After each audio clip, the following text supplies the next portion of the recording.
Esto es Deja que el amor haga su trabajo, un podcast donde expandimos las lecciones de un curso de milagros desde la perspectiva de la no dualidad. Soy Magali Vidós y en cada episodio nos vamos a entrenar en permitir que el amor haga lo que mejor sabe hacer.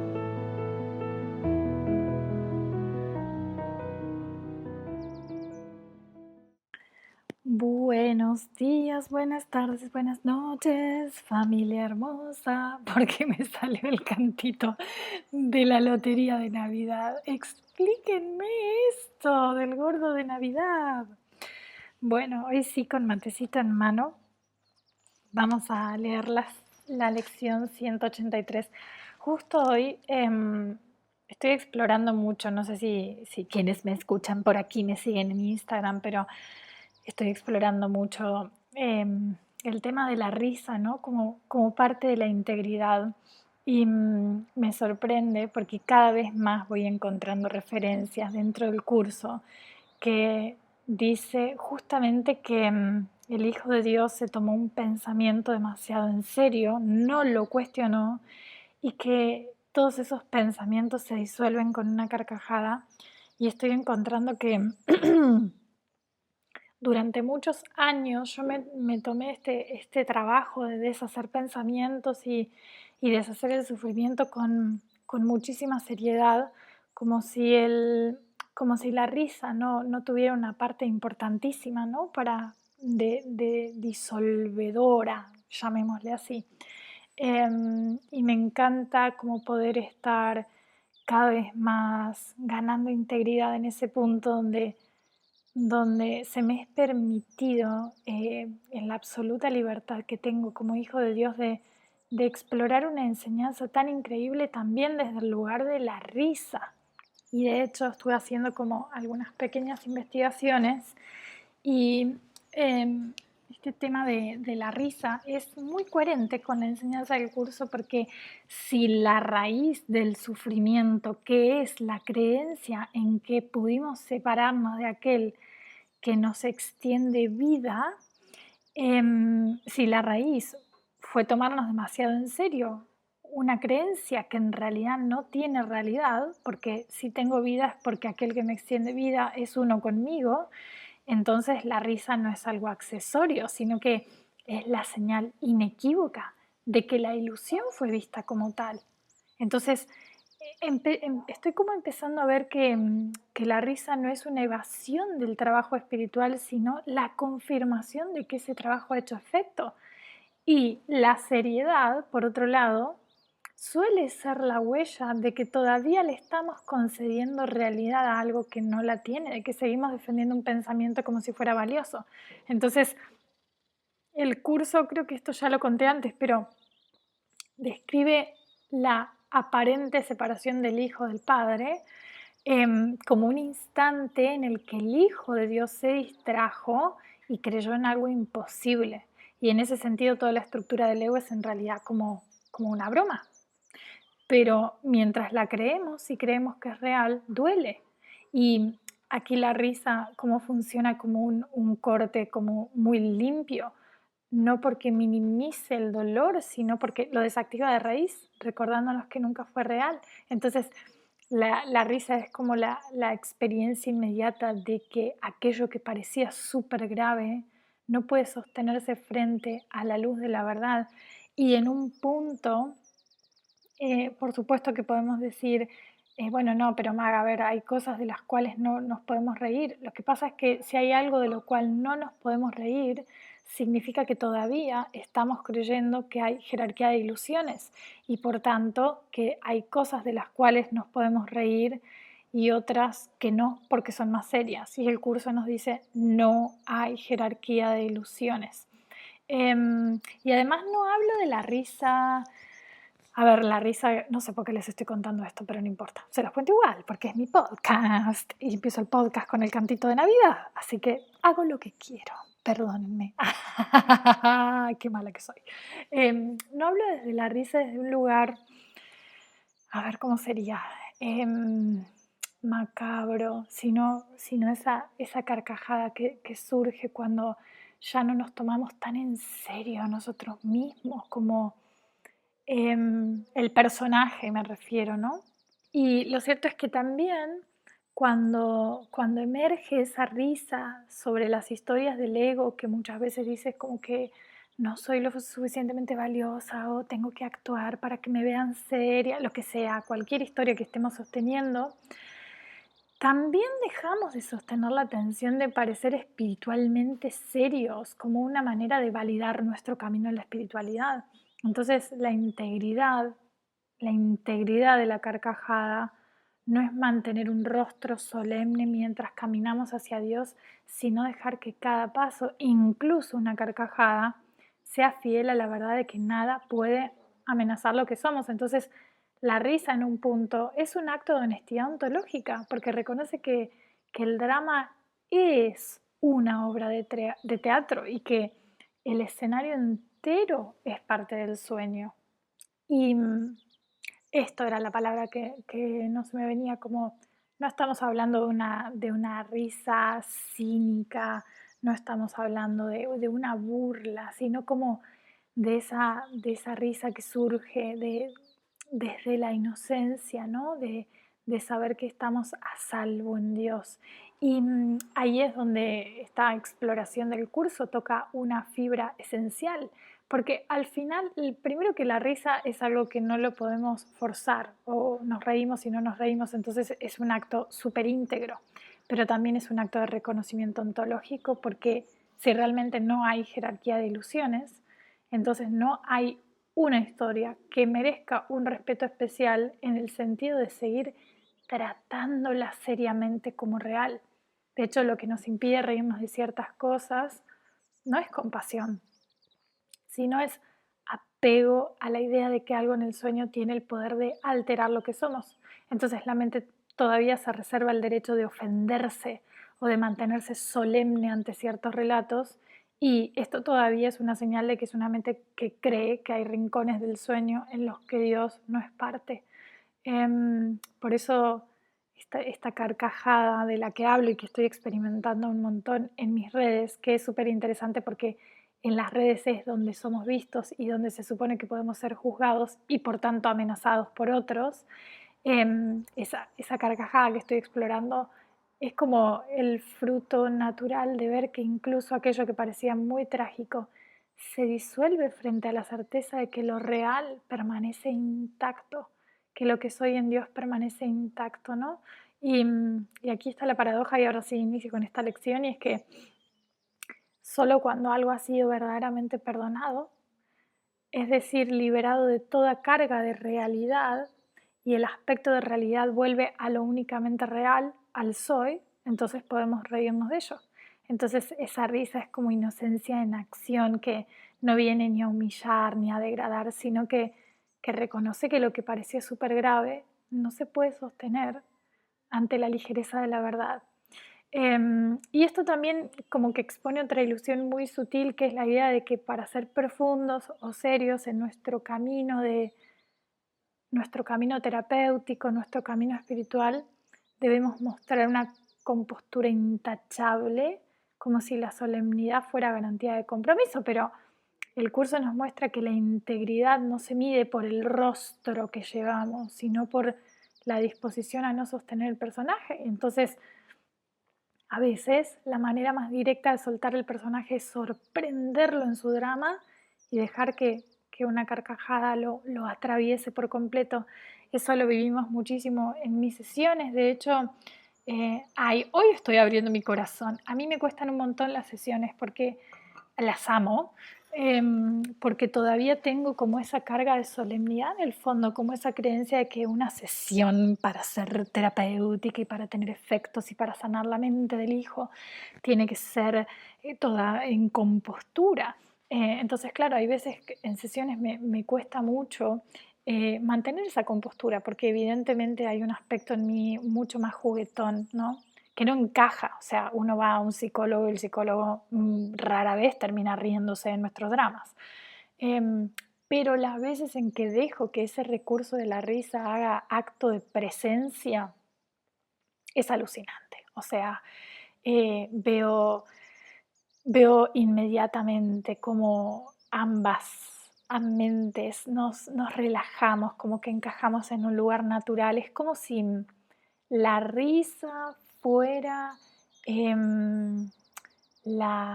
hay una palabra que no me viene, como la evidencia de que en realidad el lugar en el que encajamos naturalmente no es el lugar del victimismo. El lugar del victimismo, cuando mis clientas llegan a sesión, es forzado.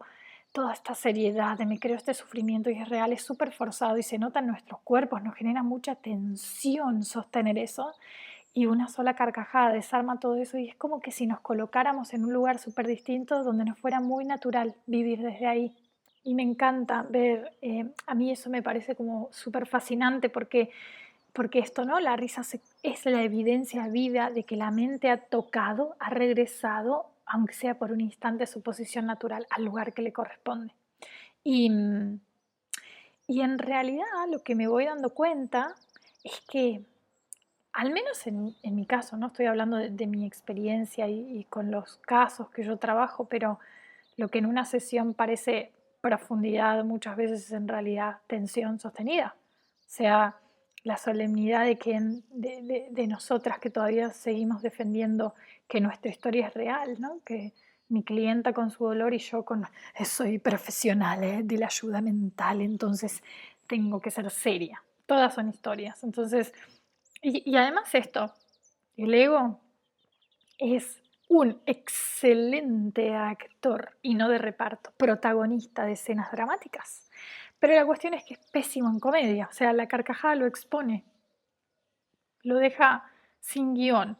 Entonces, cuando en medio de una indagación permitimos que surja esa risa, de lo que me voy dando cuenta es que no es que estamos rompiendo el clima terapéutico, al contrario, estamos disolviendo y devolviendo la mente a su estado más terapéutico posible, el recuerdo de que el problema no tiene base real. Y ese instante de risa compartida no es solamente un momento agradable, sino la demostración en la experiencia de que el sufrimiento estaba siendo sostenido activamente, artificialmente. Es como si ambas nos viéramos a los ojos y por un momento nos diéramos cuenta que, ay, cierto, no tengo que cargar con esto más. Entonces, me encanta estar descubriendo tanto en mí como con mis clientas en sesión uno a uno que el victimismo es un lugar forzado, es un papel que el personaje interpreta con mucho esfuerzo y esto se siente en el cuerpo, con hombros rígidos, con la mandíbula apretada, la respiración es súper chiquita y cuando aparece la risa todo el cuerpo incluso se alinea con esta mente en ese acto de soltar, ¿no? Y la respiración se expande, la voz cambia, es como un micro instante en el que se deshace la identidad basada en el sufrimiento y ambas mentes regresamos a lo que el curso llamaría el único lugar real, que es la paz inmutable del ser. Entonces, la risa termina siendo como no solo un recurso expresivo, porque además no es algo que forzamos, ¿ok? No es que estamos, ja, ja, ja, ja. No, no, no. Bueno, también, a ver, con mis amigas de la infancia hacíamos algo que era, cuando nos estábamos tomando muy en serio, empezábamos a falsear una risa y terminábamos todas a las carcajadas, ¿no? Pero en sesión no es que lo hagamos a propósito, sino que en un momento algo se suelta y empezamos a reírnos y termina siendo un atajo hacia la integridad de la mente, porque, porque muestra, sin siquiera necesidad de hablar nada, de explicar nada, que nuestra identidad en Dios no se sostiene con la seriedad de arreglar problemas, sino con la naturalidad de quien reconoce que nunca hubo un problema que arreglar en primer lugar. En Disertaciones de la risa con Magali Vidós. Vamos a ver qué tiene que ver esto, porque 15 minutos me tomé de esta lección para esto y seguramente algo tiene que ver. Entonces, lección 183. Invoco el nombre de Dios y el mío propio. Estaba revisando la lección en inglés Em, y dice así, tiene esta palabra que yo no sé cómo decirla en inglés. I call upon, creo que se dice así, God's name and on my own. A mí me gusta porque, eh, a ver cómo puedo explicar esto. Podríamos resumir la lección 183, esta primera invitación, a I call upon God, punto, ¿no? Como podríamos simplificarlo ahí y entonces en español quedaría como cuando digo yo es una llamada a Dios. Y este es un punto súper fino, metafísicamente hablando, porque cuando la lección dice I call upon risers, God's name, and on my own, está revelando que no hay dos actos separados. Invocar su nombre es invocar el nuestro, el tuyo, porque tu nombre real y el suyo, el nombre de Dios, no están divididos, no son dos.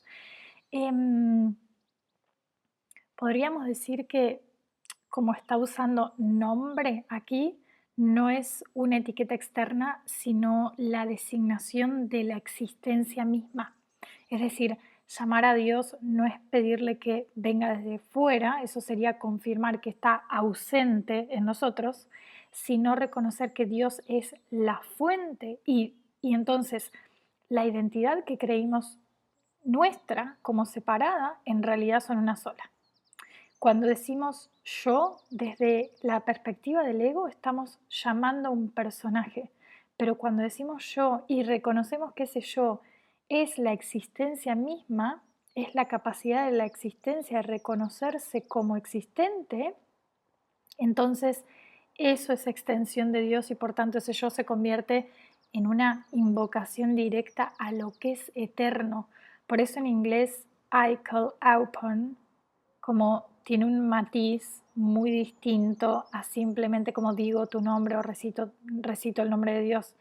Es decir, no es un acto mecánico, sino un movimiento de la mente hacia la verdad.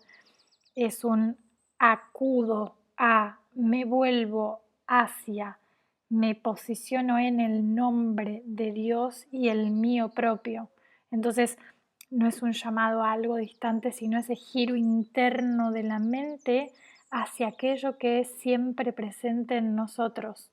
Y esto de recortar todavía la frase un poquito más a I call upon God, como yo llamo a Dios, y detenernos como en el I, y que ya para este punto todos mis estudiantes del curso saben que I es yo. Ese I en el sentido del curso no es el yo del personaje, sino el yo como existencia, ya es en sí mismo un llamado a Dios porque su mera existencia, es decir, nuestra existencia es inseparable de Dios.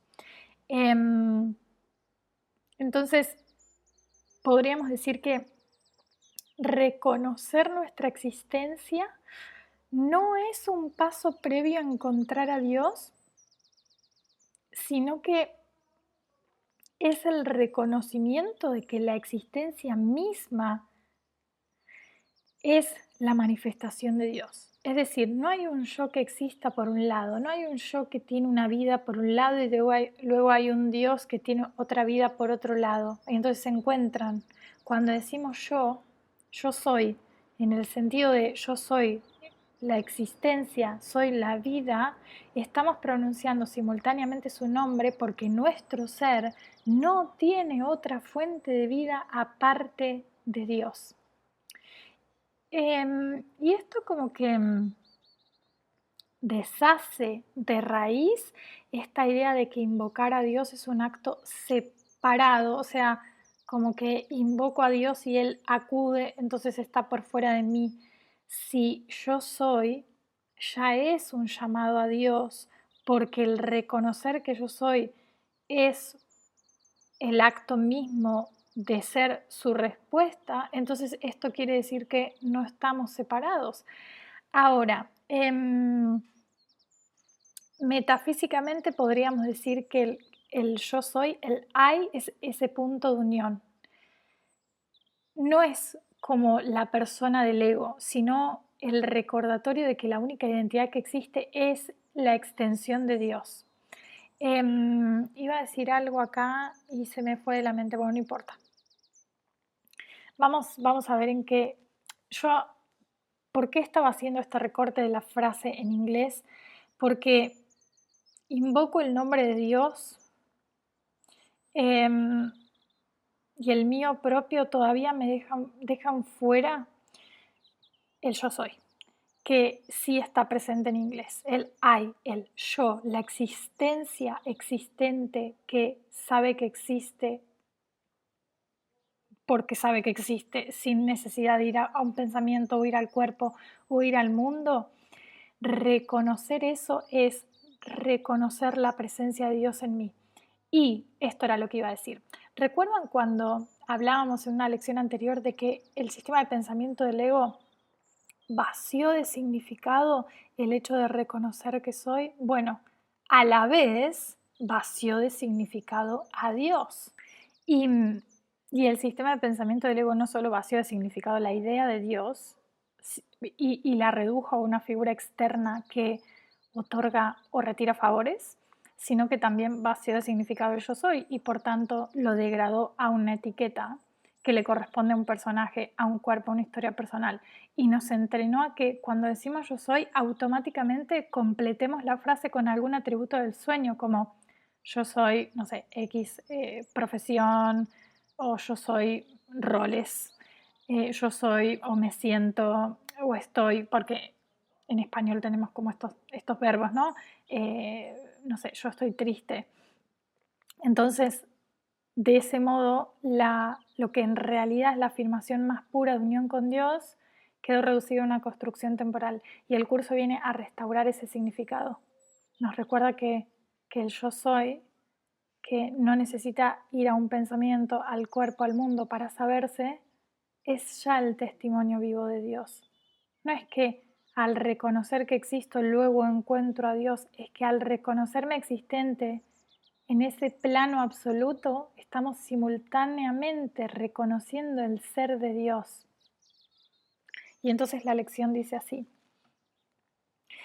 el nombre de Dios es sagrado, pero no es más sagrado que el tuyo.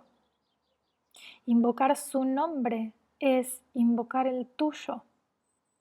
Un padre le da su nombre a su hijo y de este modo identifica a su hijo con él. Sus hermanos comparten su nombre y ahí están unidos por un vínculo en el que encuentran su identidad. El nombre de tu padre te recuerda quién eres incluso en un mundo que no lo sabe, e incluso cuando tú mismo no lo has recordado. Fíjate qué interesante esto que dice que sus hermanos comparten su nombre y así están unidos por un vínculo en el que encuentran su identidad.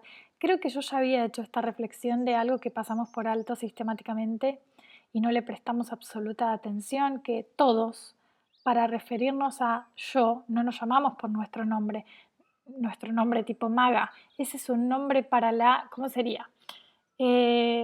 Para la segunda y tercera persona, pero la primera persona todos la decimos de la misma manera. Es decir, es muy loco porque cuando decimos yo no usamos nuestro nombre persona. No decimos Maga tiene hambre o Maga piensa, sino yo tengo hambre, yo pienso. Todos, todos usamos esa misma referencia para designar la primera persona, como el yo es universal, no pertenece al individuo. Y por eso dice, sus hermanos comparten su nombre y ahí están unidos. Ese nombre compartido es la experiencia directa de ser. Todos decimos yo desde un único lugar, desde la conciencia que se reconoce a sí misma como existente. Y aunque creemos que ese yo es privado y diferente para cada uno, en realidad es la misma conciencia pronunciándose en cada mente. Entonces, el ego, por supuesto, que intenta apropiarse de ese yo y lo llena de adjetivos y atributos personales, pero la raíz es la misma en todos. Entonces, el hecho de que la primera persona sea idéntica para todos es un recordatorio silencioso y constante de que compartimos una única identidad. Es decir, Incluso en un mundo que cree en la separación, cada vez que alguien dice yo, está sin saberlo pronunciando el mismo nombre que todos y por tanto el nombre de Dios. Es muy bello cuando nos damos cuenta de esto.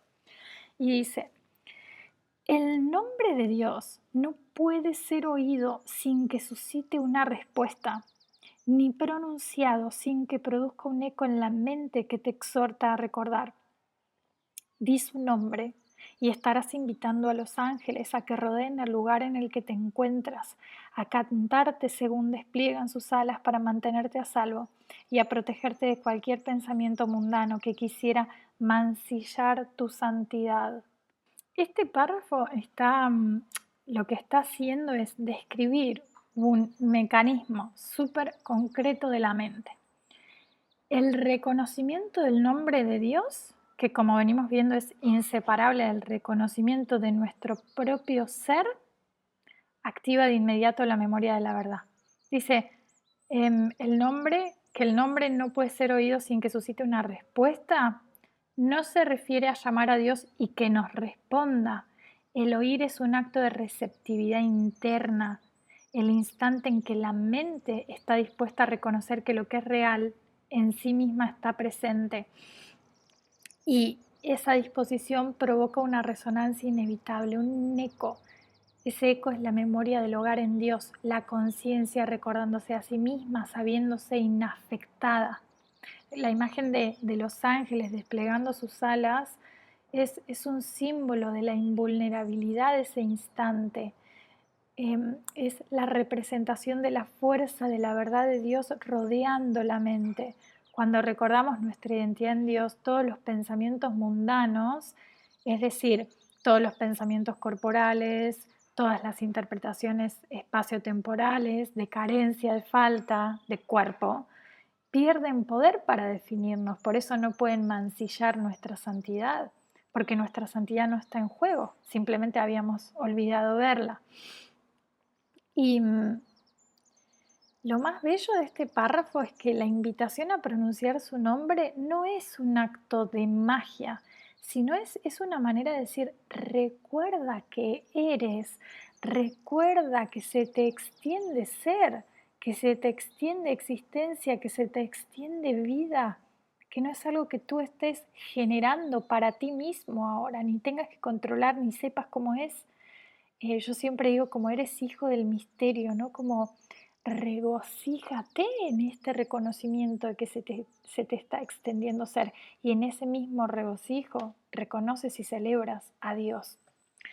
Dice, repite el nombre de Dios y el mundo entero responderá abandonando las ilusiones. Todo sueño que el mundo tenga en gran estima de repente desaparecerá, y allí donde parecía encontrarse hallarás una estrella, un milagro de gracia. Los enfermos se levantarán, curados ya de sus pensamientos enfermizos. Los ciegos podrán ver y los sordos oír. Los afligidos abandonarán su duelo y sus lágrimas de dolor se secarán cuando la risa de la felicidad venga a bendecir el mundo.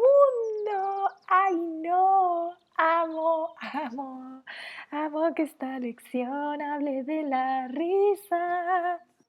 Qué bello cómo esta lección confirma esto que veníamos explorando sobre la risa. Cuando empezamos a recordar que se nos extiende ser, estamos recordando que la vida que somos no es algo que fabricamos, ni que sostenemos, ni que podemos controlar, ni que sabemos controlar, sino que es un regalo continuo, un flujo de vida no interrumpido. Esa extensión constante de vida es la respuesta inmutable de Dios a nuestro ser. Existimos porque Dios es, y esa existencia no depende de nuestro entendimiento, ni de nuestro esfuerzo, ni de nuestro control, ni de nuestra planificación. Entonces, en ese sentido, pronunciar su nombre es entrar en sintonía con lo que ya está sucediendo siempre, ahora.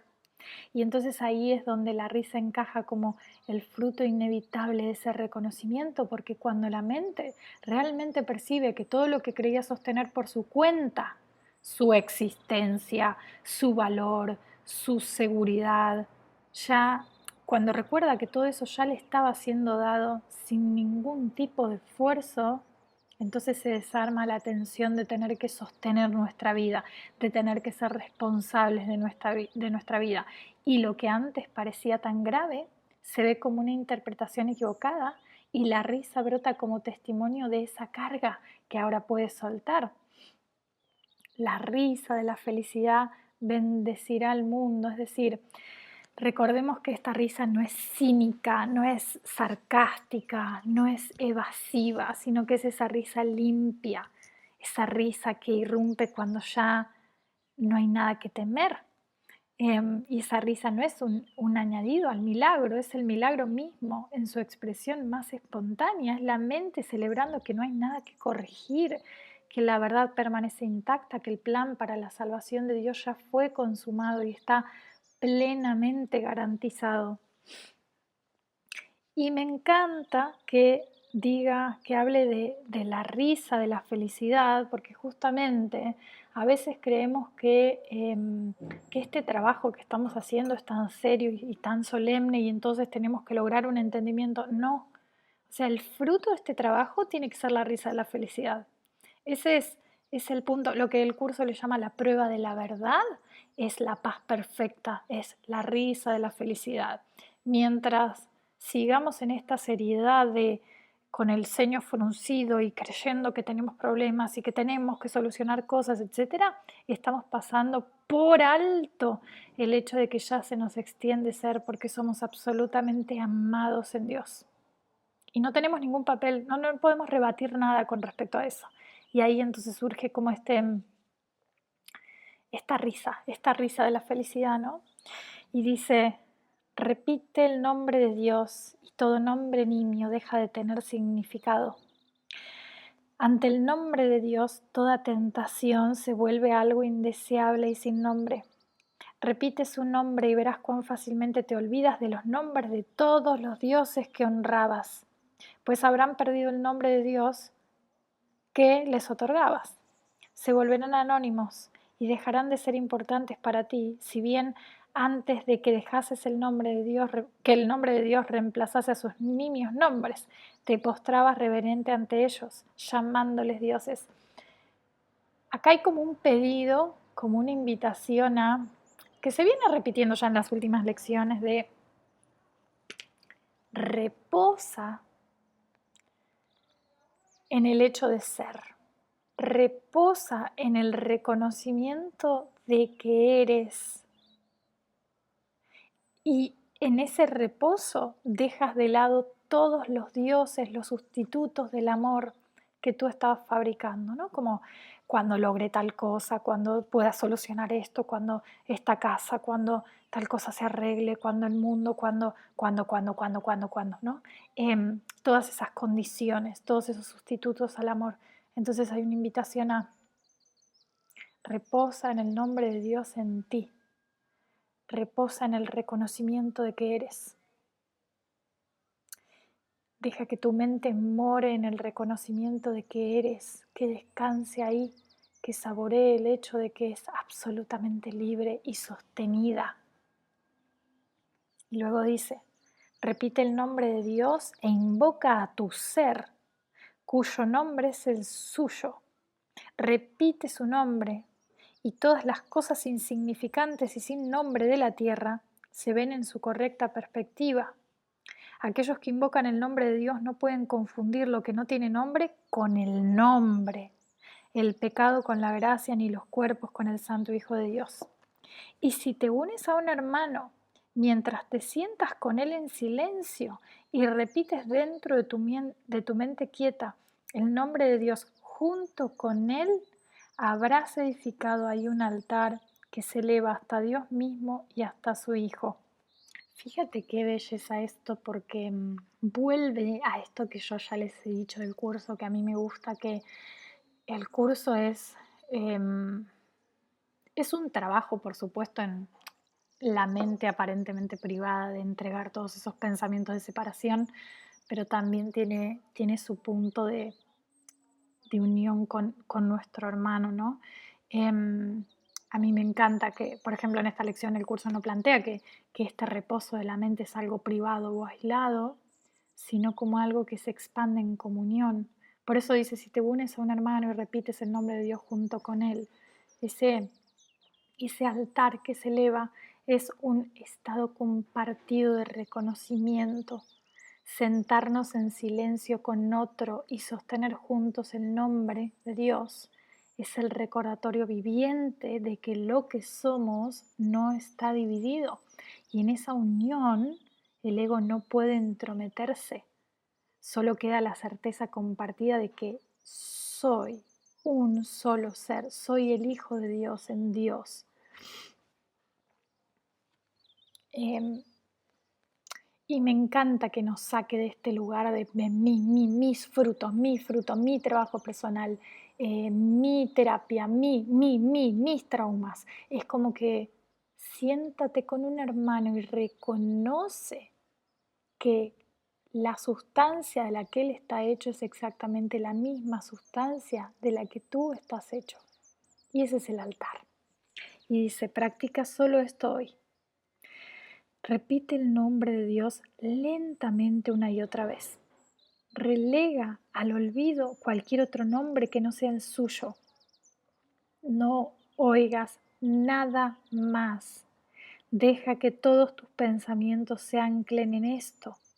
No usaremos ninguna otra palabra, excepto al principio cuando repetimos la idea de hoy una sola vez. Y entonces el nombre de Dios se convierte en nuestro único pensamiento, nuestra única palabra, lo único que ocupa nuestras mentes, nuestro único deseo, el único sonido que tiene significado y el único nombre de todo lo que deseamos ver y de todo lo que queremos considerar nuestro. Usemos esta práctica de manera doble, como yo siempre digo. Primero, nos sentamos para la práctica, si estamos con un hermano todavía mejor, y chequeamos qué tanta disponibilidad hay para hacer la práctica tal como se nos pide, pero si no hay disponibilidad, si nos damos cuenta de que no hay disponibilidad, que me siento y estoy absolutamente perdida en pensamientos espaciotemporales corporales, entonces me puedo observar, puedo discernir qué creo que me falta y que estos sustitutos al nombre de Dios me van a dar. Es decir, es este tipo de práctica que es una radiografía de la mente en tiempo real. Cuando nos dice que repitamos el nombre de Dios lentamente una y otra vez, y me gusta mucho aclarar esto, no está proponiendo un mantra mecánico para anestesiar pensamientos, sino una invitación a simplificar la mente hasta que quede solo un punto de referencia, lo que es real en mí, y eso es Dios. Y en ese proceso, lo primero que suele revelarse no es un estado místico, sino la magnitud de nuestra distracción. Entonces, el primer nivel de esta práctica es como esta intención directa de hacer lo que la lección nos pide, dejar que el nombre sea lo único que ocupe la mente. Y el segundo es la práctica de diagnosticar. Si no puedo sostener ese nombre, si en segundos mi atención se fue al cuerpo, al tiempo, a historia, lo que tengo que solucionar, la verdad, esto no es un fracaso de la práctica, sino su éxito, porque nos está mostrando con precisión en qué estamos creyendo ahora mismo, con qué estamos eligiendo llenar nuestra mente, con qué otros nombres queremos llenar nuestra mente hoy. Y esta parte también es muy transformadora. Observar esos sustitutos al nombre de Dios, esas condiciones que nos repetimos que necesitamos cumplimentar para poder estar en paz y poder ver esas condiciones por lo que son. No son necesidades reales, son otros nombres en minúscula a los que hemos dado el lugar que solo le corresponde a la verdad. Y al identificarlos, ya estamos empezando a retirarle ese poder que le hemos depositado. Entonces, este proceso es un acto de honestidad radical. Dejamos de fingir que nuestra devoción es íntegra cuando en realidad todavía le rendimos culto a otras autoridades, a otros nombres, a otros sustitutos para Dios que creemos que nos completan o que nos protegen. Entonces, esta práctica como que se convierte en un espejo que nos devuelve dos imágenes, ¿no? Para conocer el estado de nuestra mente. O bien moro en la pureza del nombre de Dios, o bien observo la maraña de sustitutos que todavía estoy priorizando en nuestra mente. Y algo más que esta lección deja entrever, que es cuando esta práctica se hace con un hermano, el impacto se multiplica. Porque la mente ya no puede sostener tan fácilmente la ficción de que nuestra paz depende de nuestros logros o de nuestro trabajo personal, porque el simple hecho de compartir el silencio y el nombre de Dios con otro hace que la mente se expanda hacia la conciencia de que la sustancia que nos sostiene es la misma que sostiene a nuestros hermanos, y esto desactiva el ego en su núcleo, que vive de la creencia en identidades separadas.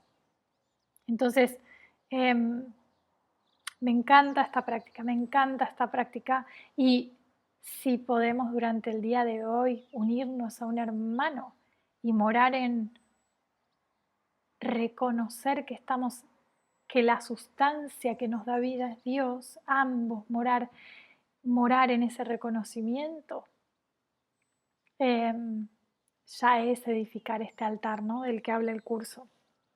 Y dice: de esta manera extendemos una invitación que jamás puede ser rechazada, y Dios vendrá, y Él mismo responderá a ella. No pienses que Él oye las vanas oraciones de aquellos que lo invocan con nombres de ídolos que el mundo tiene en gran estima. De esa manera nunca podrán llegar a Él.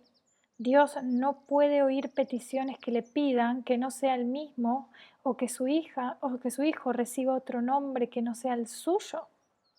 Repite el nombre de Dios y lo estarás reconociendo como el único creador de la realidad.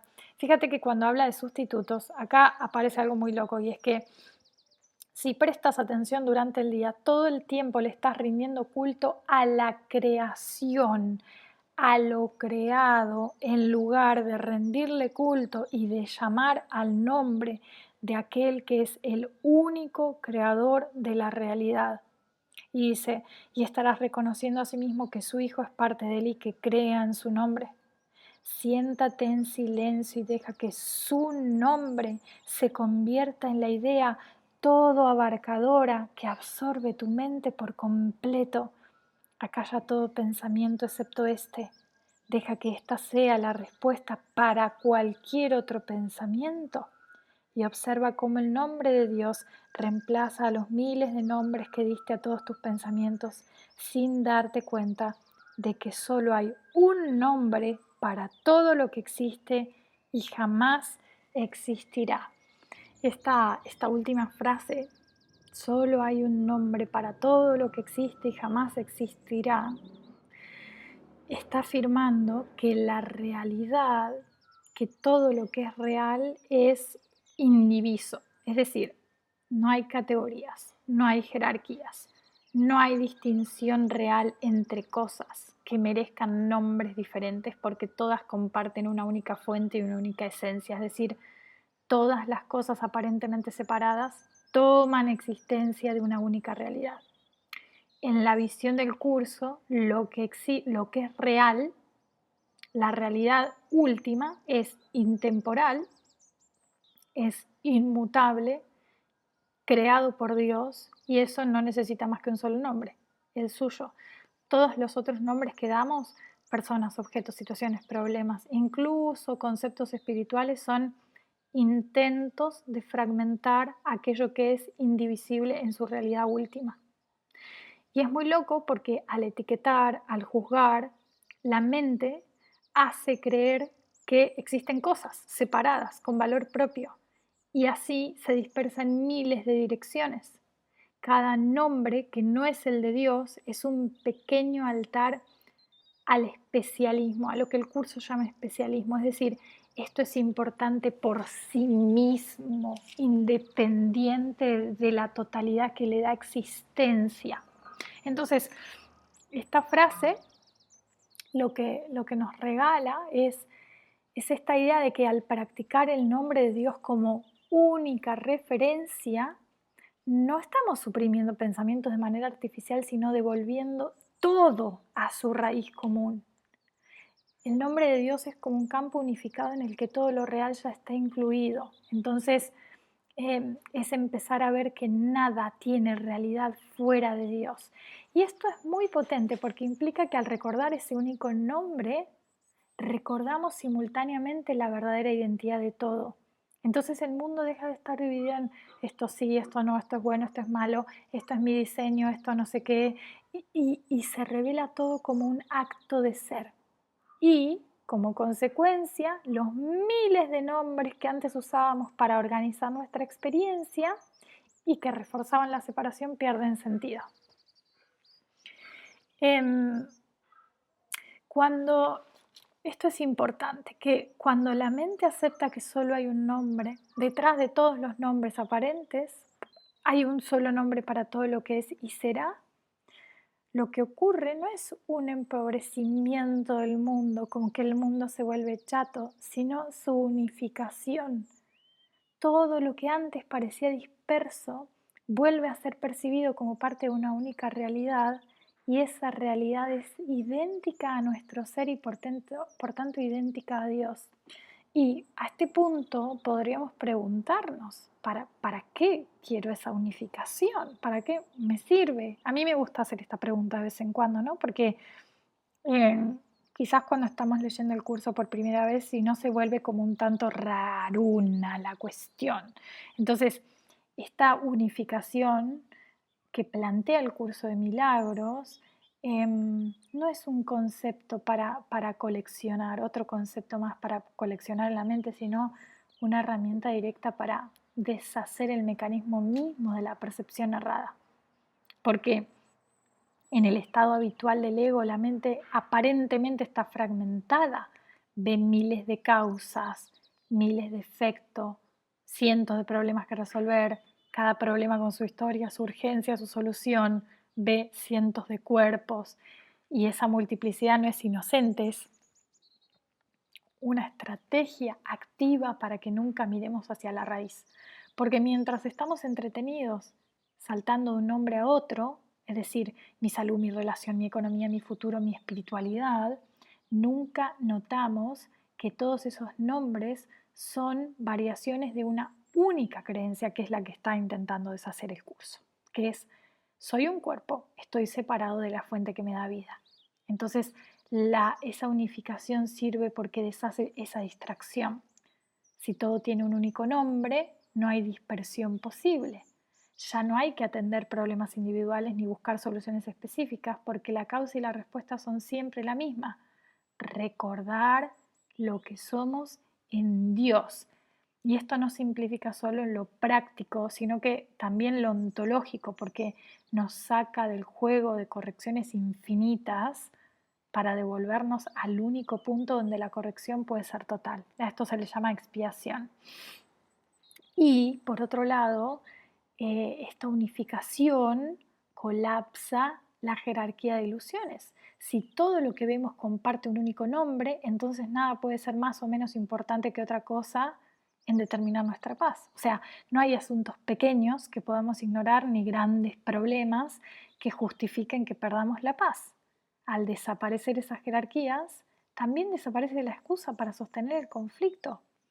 Y dice, hoy puedes alcanzar un estado en el que experimentarás el don de la gracia. Puedes escaparte de todas las ataduras del mundo y ofrecerle a éste la misma liberación que tú has encontrado. Puedes recordar lo que el mundo olvidó y ofrecerle lo que tú has recordado. Puedes también aceptar el papel que te corresponde desempeñar en su salvación, así como en la tuya propia, y ambas se pueden lograr perfectamente. Me encanta esto que diga que lo que le podemos ofrecer al mundo es lo que hemos recordado, porque muchos de quienes estamos en el camino de autoconocimiento estamos muy confundidos con respecto a qué tenemos que hacer en el mundo, ¿no? Y aparecen dos cosas. La idea de que tenemos un propósito en el mundo y la idea es que tenemos que ayudar a otros. Y acá se nos da una clave. Lo único que le puedes ofrecer al mundo y por tanto a otros es lo que tú ya has recordado. Es bellísima, o sea, es bellísima esto porque nos simplifica a niveles que estratosféricos. O sea, esta es como esas frases que muy liberadoras que el curso nos ofrece sobre el propósito espiritual y también sobre el tipo de ayuda que le damos a los demás. Cuando dice que lo único que le podemos ofrecer al mundo es lo que hemos recordado, está colocando la salvación en el plano de la mente, no de las acciones. Es decir, no se trata de diseñar un plan, encontrar una misión específica o multiplicar actividades externas. Se trata de una transmisión que ocurre por el simple hecho de que nuestra mente ha dejado de sostener la creencia en la separación. Porque es muy loco porque en la lógica del ego ayudar significa arreglar lo que está roto en otro, aportar algo a lo que el otro no tiene o salvarlo de una condición desfavorable. Pero cuando pensamos desde ese lugar todavía estamos reafirmando separación, carencia en el otro. Entonces, el curso nos muestra, de hecho, que la única carencia real es el olvido de lo que somos y que la única solución real es recordar. Y cuando nosotros recordamos, ese recuerdo ya es compartido porque la mente no está aislada dentro del cuerpo. Entonces, al recordarlo nosotros lo recuerda la mente única. Entonces, esto redefine por completo nuestra noción de propósito, porque ya no tengo que encontrar una tarea especial que nos justifique en el mundo y de sentirnos importantes y dejar legado, sino de aceptar la verdad en Dios. Soy en Dios. Desde ahí, cualquier acción que surja será la forma natural de ese recuerdo.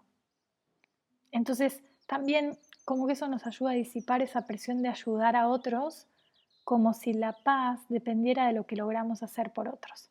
Entonces, el curso insiste y es muy claro en esto, no podemos dar lo que no tenemos. Si nuestra mente sigue atrapada en la idea de la separación, aunque intentemos actuar por el bien de los demás, nuestro mensaje sigue reforzando la creencia de que hay carencia y de que hay que salvarse de algo. En cambio, cuando recordamos y descansamos en el nombre de Dios, nuestro descanso, nuestra presencia ya es una extensión de ese recuerdo que sana la mente del Hijo de Dios. Y dice, recurre al nombre de Dios para tu liberación y se te concederá. No se necesita más oración que esta, pues encierra dentro de sí a todas las demás. Las palabras son irrelevantes y las peticiones innecesarias cuando el Hijo de Dios invoca el nombre de su Padre. Los pensamientos de su Padre se vuelven los suyos propios. El Hijo de Dios reivindica su derecho a todo lo que su Padre le dio, le está dando todavía y le dará eternamente, es decir, vida, ser. Lo invoca para dejar que todas las cosas que creyó haber hecho queden sin nombre ahora y en su lugar el santo nombre de Dios se convierta en el juicio que Él tiene de la intrascendencia de todas ellas. Y termina así. Todo lo insignificante se acalla. Los pequeños sonidos ahora son inaudibles. Todas las cosas vanas de la tierra han desaparecido. El universo consiste únicamente en el Hijo de Dios que invoca a su Padre, y la voz de su Padre responde en el santo nombre de su Padre. La paz eterna se encuentra en esta eterna y serena relación en la que la comunicación trasciende con creces todas las palabras y sin embargo supera en profundidad y altura todo aquello que las palabras jamás pudiesen comunicar. Queremos experimentar hoy esta paz en el nombre de nuestro Padre y en su nombre se nos conceda. Este último párrafo a mí lo que me lleva es a esta, ¿cómo se llama? Recursividad que ya habíamos visto antes. Reconozco que soy porque mi Padre me extiende de su propio ser y entonces así invoco el nombre de Dios y entonces reconozco soy. Y nos damos cuenta que en ese soy no estamos iniciando algo, sino reconociendo algo que ya está sucediendo eternamente, de que nuestro ser es la extensión directa del ser de Dios. Y ese reconocimiento es al mismo tiempo invocar el nombre de Dios, porque nuestra existencia no tiene otra fuente ni otro contenido que Él. Y entonces acá aparece como esta recursividad, ¿no? Al invocar su nombre, estamos afirmando, recordando lo que somos. Y al afirmar lo que somos, estamos invocando su nombre. Es decir, no hay un punto de partida ni de llegada, es un acto continuo, único, sin interrupciones. Mi Padre me extiende ser y yo me reconozco en Él. Entonces, es muy loco porque en la percepción lineal del ego todo parece ir en una dirección. Yo hago algo, eso genera una respuesta y entonces obtengo un resultado. En la visión que el curso nos entrena a aceptar, no hay separación entre invocar y recibir, entre recordar y ser recordado. El hijo llama, el padre responde y esa respuesta es el propio llamado. Es un solo movimiento de ser reconociéndose a sí mismo. Y eso explica por qué la oración que esta lección está describiendo como suficiente no necesita palabras ni peticiones, porque en este círculo perfecto lo que pides ya se te está dando en el mismo acto de pedirlo y se te da como el restablecimiento de lo que nunca dejó de ser tuyo, es decir, vida, ser, plenitud de ser. Por eso, y con esto cierro, en la práctica esta recursividad no es un concepto para pensar, es un estado de vivencia. Sentarnos en silencio y reconocer soy es simultáneamente decir Dios y escuchar hijo, y en ese intercambio eterno, que no es un ir y venir, sino es un ser constantemente, se encuentra la paz que la lección describe.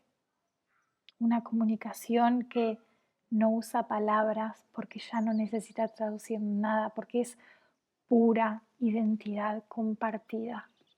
Esto fue Deja que el amor haga su trabajo. Gracias por permitirme acompañarte en este nuevo episodio, caminando junto a la sabiduría de un curso de milagros. Que cada instante te recuerde que el amor siempre está aquí, dispuesto a sanar todo aquello que nos aleja de lo que verdaderamente somos.